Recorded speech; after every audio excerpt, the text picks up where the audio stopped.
You're listening to a Frequency Podcast Network production. Nothing makes me feel as old as remembering when I used to go downtown to purchase compact discs. It's not the CDs that make me feel this old. It's the places where I purchased them. When I was a teenager, or even in my early 20s, within a few minutes' walk from the center of Toronto, there were at least 2 HMV record stores, including the flagship store. 2 Sam the Record Man stores, again, including the flagship store of Tower Records, and a giant Sunrise Records. Now here, I'm not even counting the many independent music shops or the used CD stores, all of which tended to have smaller places on nearby side streets. Those stores, I probably don't have to tell you, are all gone now. If you had a favorite music store in a mall near you as a teen, it's probably gone too. Unless that store was a Sunrise Records. While every other major music chain in Canada or every other foreign retailer that set up shop here has seen their stores either vanish one by one or disappear all at once when the company goes under, Sunrise Records endures. And endures doesn't cover it. The chain has been growing, expanding across the country, adding dozens of stores. In fact, some of the last remaining HMV outlets in Canada became Sunrise record shops. So, how? How in an age of music streaming, of music industry-wide revenue collapse, and the death of physical media, and even the death of so much of physical retail in general, how does Sunrise Records keep growing? How exactly did they become Canada's last record store chain still standing?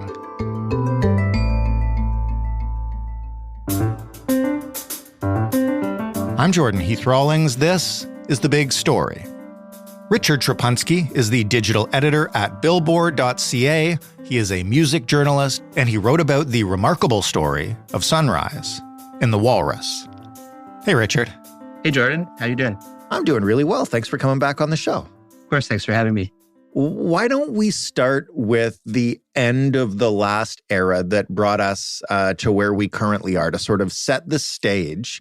I remember I spent my teen years in downtown Toronto, bouncing basically between HMV and Sam the Record Man and Sunrise Records and Tower Records. And now there's nothing down there except for maybe one tiny HMV in a basement somewhere. When and how did all of the music stores vanish? Tell us about that seismic shift. Sure. I mean, I think as anyone knows, the music industry went through a pretty big overhaul. You could trace it back to a whole lot of different times, but you could probably start this discussion in the late 90s, early 2000s with the rise of Napster and file sharing, the first sort of big disruption, not first, but the first in this modern era of recent disruptions in the music industry. I'm a millennial, so it's one I remember really well. I grew up downloading songs from Napster. I mean, I also grew up going to lots of record stores in those days. I went to high school at Northern near Yonge and Eglinton, and there was a whole bunch of record chains right there. There was, Ed's Record World. I think there was an HMV in there, and there was a used record store called Vortex. Sadly, they're all gone now, as are many others. There used to be, if you walked down Yonge and Dundas, there were a ton of record stores. Those were the big, flashy Sam the Record Man, HMV. In the earlier days, there were chains like A&A Records. And yeah, they all slowly kind of disappeared. There have been a lot of stories in the last 10 years or so about the vinyl revival, which I think we're going to talk about, which has mainly happened at, boutique record stores, one-off stores, right, that are offering a very specific experience for people who want that specific vinyl experience. What you don't hear about as much are the chains, the in-between, the stores you'll find in malls, the places where I would have been going in high school Yeah, the places where you could go to get basically any record that was out on CD. Exactly, yeah, or especially any of the big records. CD or even before that, cassette, slightly before my time. But I remember the days where you'd have cassette and CDs next to each other on the racks. That was probably my earliest record buying experience. But yeah, you don't hear as much about those stores anymore. And a lot of that is because, for the most part, they don't exist. But there is one big exception, which is Sunrise Records.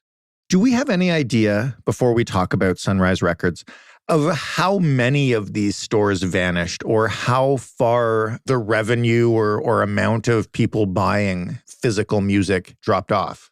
Well, I wouldn't say actually that people are not still buying physical music. We have the stats. I'm at Billboard now, and the company that puts together the charts for Billboard is called Illuminate. And every year they put together a year-end report on the music industry and music industry trends. And one of the trends that they find is in vinyl. And not to jump ahead, but a lot of the people who are still buying vinyl are not necessarily, older people who still have their record player and are buying albums by, the Beatles or, classic rock bands. A lot of them are Gen Z and are young listeners. And one of the most popular, in fact, by far the most popular artist on vinyl is Taylor Swift. We actually at Billboard, we just got some exclusive Canadian data from 2023 on the top 10 vinyl sales in Canada. I'm going to guess she's like 4 of them. She is 4 of them, exactly. And she's the top 3. Okay. And number 4 is Olivia Rodrigo. And then when you get to number 5, then you find Pink Floyd. But, you'd expect Pink Floyd, Fleetwood Mac, but a lot of it are these sort of Gen Z pop stars who've really, they've got this huge devoted fan base who will go and buy anything. For Taylor Swift could put out anything and her fans will put it to the top of the charts. And in fact, she has been re-releasing every album and they have all ended up back at the top of the charts.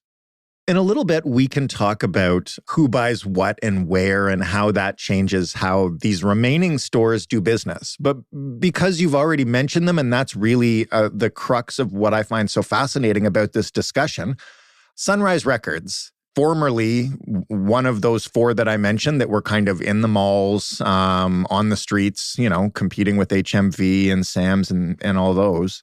How close did Sunrise come to joining the HMVs and Towers and Sam the Record Mans of the world? Well, it pretty much almost happened, actually. The chain was really struggling. It was sort of like the last one that was kind of hanging on. HMV was still around, but the record stores didn't have the capital that they once did, let's say. And its savior, which I think we're going to talk about, is a man named Doug Putman. At the time, he was 30 years old, a 30-year-old businessman. He saw Sunrise was sort of flailing and it was up for sale. And he took a chance and he bought the whole chain. And then in 2017, one of the other big chains, its big rival HMV, was also struggling. It entered receivership and, announced it was going to close all its stores. And Putman then bought all of those stores. He didn't buy there's sort of a distinction to be made. He didn't buy HMV, the chain, but he bought all the stores and he turned them all into Sunrise Records, most of them at malls throughout Canada. It becomes a little tricky because he actually then more recently did buy the chain HMV in the UK and is running those as HMVs. But in Canada, HMV is done and those are Sunrise Records now. Tell me about Putman, because this is like something he does, right? Who is he? What's his approach to business in general? He's a really interesting guy. I had a conversation with him about this and about his strategy in general. I think when you hear about a company that is struggling, especially with lots of locations like that, and you hear about a company that's going to, or a businessman that's going to come in and buy it and make it profitable and sort of reduce a lot of the waste and consolidate and et cetera, that's a very specific strategy of venture capital a lot of the time. We talked a bit of the piece about, how that's often called vulture capitalism because, it'll be people who will buy a beloved brand to milk any worth that's left of it and then flip it for a profit. Right. That's not what Putman's doing. He bought Sunrise Records because he's a music fan and he thought, you know what, I think that the death of music is overrated.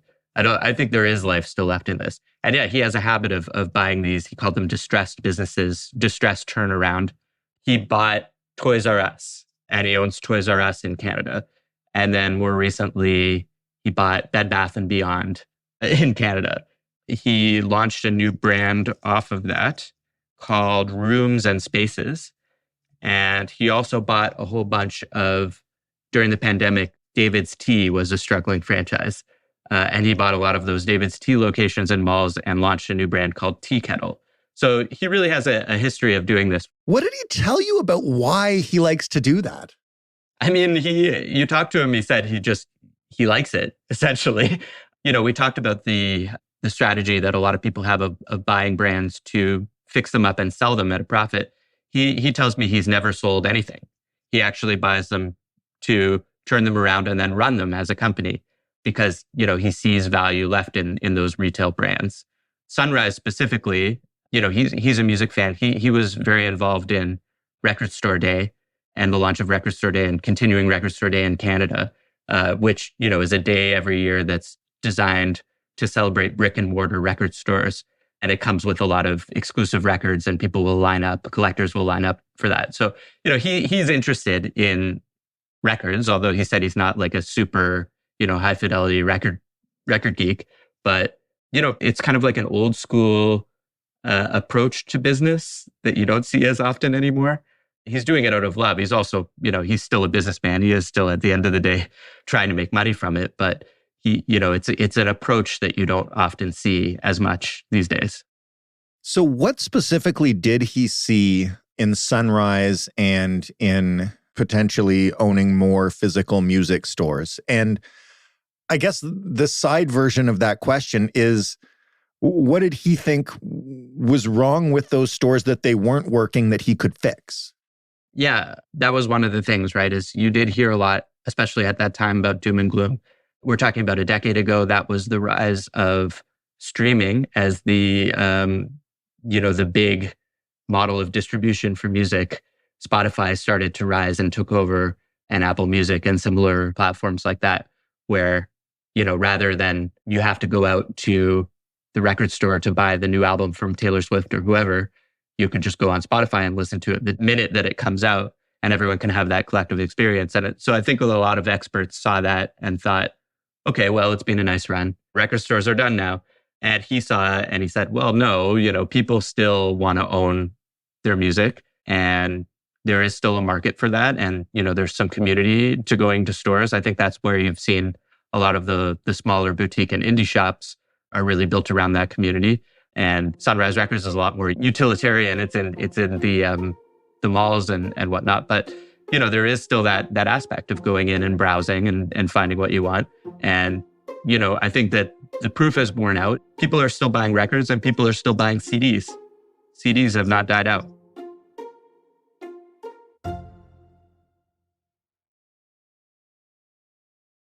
It's surprising to hear, maybe just for someone like me who does stream extensively, that CDs are still a massive part of this, because I did understand and was prepared to talk about the resurgence of vinyl. Why don't CDs get enough credit for the fact that they're still hanging on? Why does everybody who doesn't use them just assume that nobody else does? Well, I mean, they're definitely not the sexiest of music formats, I think you would say. I had a ton of CDs and I don't really, my computer doesn't even have a CD drive anymore, sadly. I can't play a CD in my house right now if you gave me one. There's nothing for me to play it on. Exactly. But if you want to have a record in your physical collection, you're either going to buy it on vinyl or you'll probably buy it on CD. There's also been a mini cassette revival, but I don't think that's something we want to talk about here. There's some surprisingness to it. People who are buying CDs are not all millennials. You'll actually find, newer artists still putting out CDs. One of the interesting threads that I found while talking to a couple of managers at specific Sunrise stores is the rise of K-pop as a genre, Korean pop. A lot of those artists are putting out collectible releases on CD and even, mini disc, mini CD. There's a K-pop girl group called Red Velvet that put out their album on mini CD, and they sold those at Sunrise. And probably the listeners of those records are way too young to have ever had a mini disc player. That was a format that didn't last very long, but I think to them, it probably seems kind of retro and kind of cool. Whereas, for us, it's just something that we remember, but it's still happening. There are young listeners where if their artist puts out a release in any format and it's cool and you can collect it, maybe it's an interesting color or an interesting format. Maybe it has a couple of different B-sides or something. They'll go and they'll buy it. This gets to a point that you make in your piece in the Walrus from talking to Sunrise managers that I found really interesting. You write that, as part of a different strategy from how they used to exist, Sunrise has to be very intentional now about what they buy, where they sell it, and how. Can you describe their inventory process and how they choose what to sell where? Yes, definitely. Sunrise Records now has a huge chain. There's actually more locations of Sunrise now than there were in its heyday. There's 85 stores throughout the country. And it was once, just an Ontario-based chain. Now it's all over the country. And, a lot of them are in malls. And a lot of those stores have specific demographics. Because they are such a big chain and they have like a consolidated head office, they can look at retail trends and they can, on a wider scale, they can see what are the big albums, being sold on vinyl throughout the world, throughout Canada. But then they can also zero in on specific stores. What's the top selling album at the store in Surrey or in Windsor? What genres are doing well? Who's listening to country music? Who's into K-pop? And, they are paying a lot of attention to that and deciding which inventory goes where. And yeah, that's a big part of their strategy now is we're talking about something that people are really attached to, going out and buying physical music. We're also talking about a big chain where they can use some of those economies of scale. They can use some of that data and they can be really intentional about what they're selling and how it gets inventoried.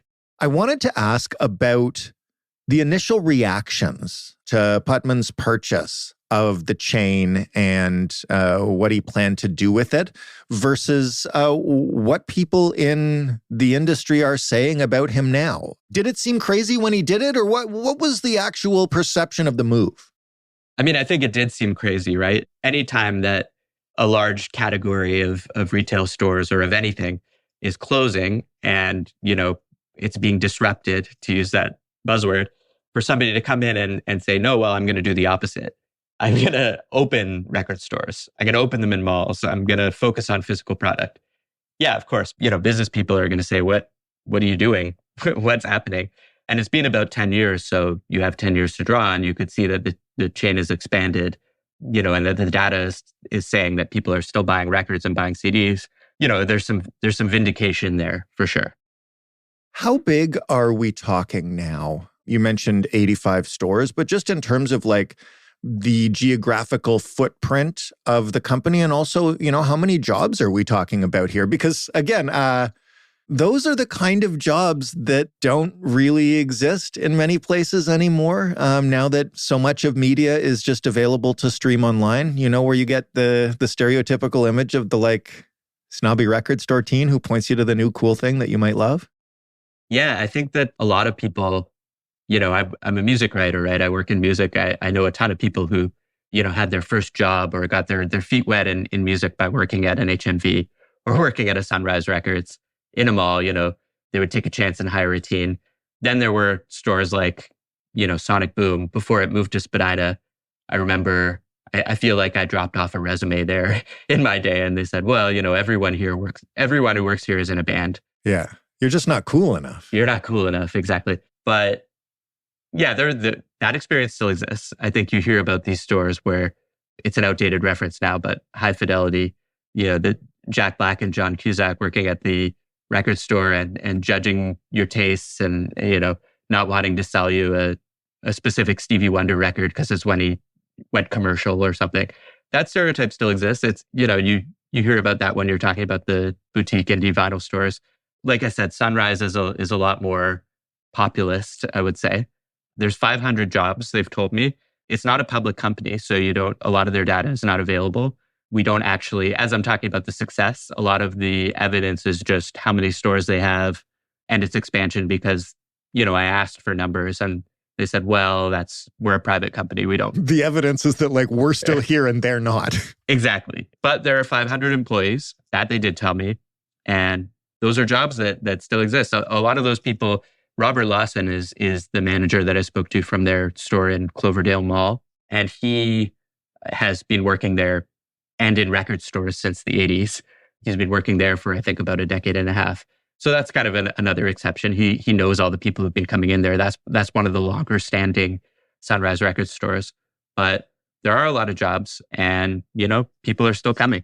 The last thing I want to ask you is, again, about what Sunrise does that other companies in this business didn't necessarily do. And as you put it in your piece, there is a lesson here for other physical media retailers like Indigo in terms of what happened to a place like HMV. Can you just kind of explain the differing points of focus that those two businesses had? Yeah, HMV didn't survive. One of the people that I talked to in the story is named Barbie Bullock. She's a district manager for Ontario for Sunrise. So she gave me a lot of the trends and talked about the merchandising and stuff like that. She actually was a manager at HMV. So when Putman bought HMV and he turned those stores into Sunrise Records, he actually retained a whole lot of the staff from HMV. And she's one of the staff that came over from HMV into Sunrise. And so, I asked her, why do you think Sunrise has thrived and HMV has failed? And she told me, well, first of all, they didn't see the vinyl revival happening. I think they started to realize it and then it was too late. Those late days of HMV, I'm sure you probably went to the one at Yonge and Dundas, the flagship. You'd go in and there'd be some CDs, there'd be some records, DVDs, etc. But, you'd also see a lot of, blankets, housewares, lifestyle products, everything but music. And, I think that's something you're seeing at stores like Indigo now. Yes, it's a bookstore and books are the main product, but you go in and look around and probably what you're going to see before that are, socks. You're going to see, a lot of blankets, candles, all of this kind of stuff, and actually records as well. There's vinyl being sold at Indigo and at stores like Urban Outfitters. Urban Outfitters is one of the major vinyl retailers these days, as is Walmart. It's an interesting discussion, I think, because that's what she said, is that HMV lost track of its core product, and that's something that's happening to Indigo. At the same time, a big part of the story that we haven't discussed yet of Sunrise is also things like collectibles. We're looking at vinyl and CDs as a product to own. So are T-shirts, so are, lunchboxes and Funko Pops, which are those, big head collectible figures that you can get for like any pop culture product. You'll see, every Marvel superhero. You'll see the Ramones. You'll see, even probably like, you can get obscure. I don't know, like Maddie Matheson maybe has one. But those things are huge. And one other chain that Putman bought, which I forgot to mention, is called FYE, For Your Entertainment. That's a big chain that exists in the US. And he's bringing it very slowly to Canada. And actually in the Eden Centre in Toronto, one of the big malls, there is no Sunrise Records. There was once, but there isn't. It's actually an FYE store. And it's similar to Sunrise. They sell a lot of albums, but their main core product is those collectibles and those pop culture things. And one of the things we talked about were a lot of the people buying there, where we're talking about a lot of Gen Z listeners still collecting music. A lot of those collectibles that are being sold, G.I. Joes and whatnot, Pokemon cards, are being sold to millennials like me, who are now in their mid-late 30s and have some disposable income and have a lot of nostalgia. We're a very nostalgic generation, we're the BuzzFeed quiz generation. And now we have some disposable income to go out to FYE and buy those things.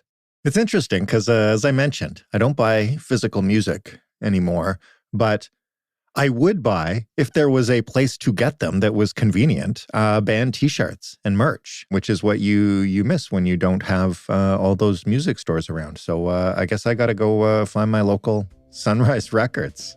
Yeah, maybe. But you could also buy it at a show. That's true. I went to one show last year. We're hoping for many, many more this year. Richard, thank you so much. Thank you. Richard Trapunski, writing in The Walrus. That was the big story. For more, head to thebigstorypodcast.ca. If you want to give us some feedback about this episode or any other episode, you can do it by emailing us, hello@thebigstorypodcast.ca, or by leaving a voicemail, 416-935-5935.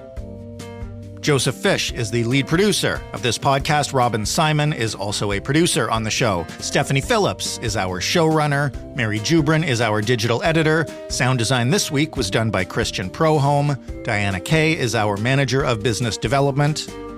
The show is produced by all of us here at Frequency Podcast Network, which is a division of Rogers, and I am your host and executive producer, Jordan Heath Rawlings. Thank you so much for listening. Have a great weekend. Preserve your copies of physical media, and we'll talk Monday.